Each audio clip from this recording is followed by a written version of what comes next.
Hello students, dictation 5 second बाद शुरू होगा।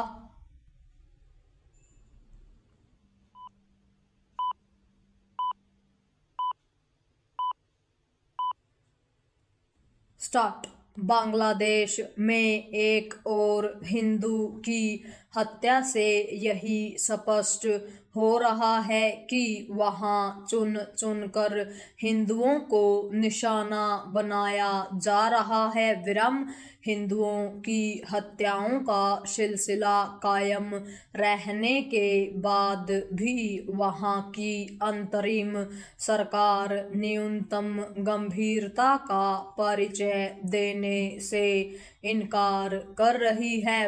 नोबेल पुरस्कार विजेता मोहम्मद यूनुस के नेतृत्व वाली अंतरिम सरकार हिंदुओं की हत्याओं को या तो सांप्रदायिक हिंसा मानने से इनकार कर दे रही है या फिर दोषियों के खिलाफ कार्रवाई की खोखली बातें करके कर्तव्य की इतिश्री कर ले रही है।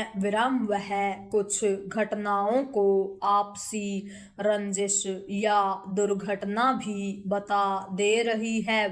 उसे यह आभास होना चाहिए कि अराजक माहौल आपसी रंजिश भुनाने का जरिया बनता है।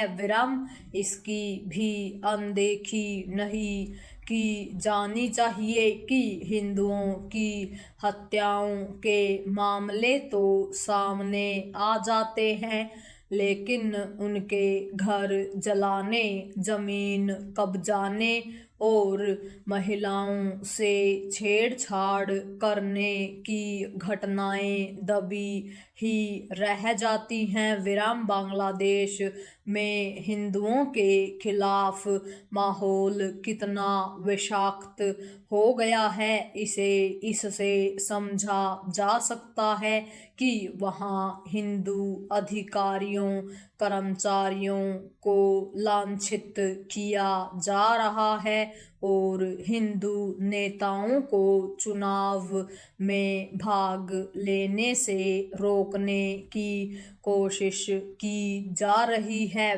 यह सब इसीलिए हो रहा है क्योंकि वे कट्टरपंथी ताकतें अंतरिम सरकार के संरक्षण में हैं, जो भारत विरोध के लिए जानी जाती हैं। हिंदुओं को प्रताड़ित करने के लिए वहां उनके और भारत के खिलाफ सुनियोजित अफवाहें भी फैलाई जा रही हैं।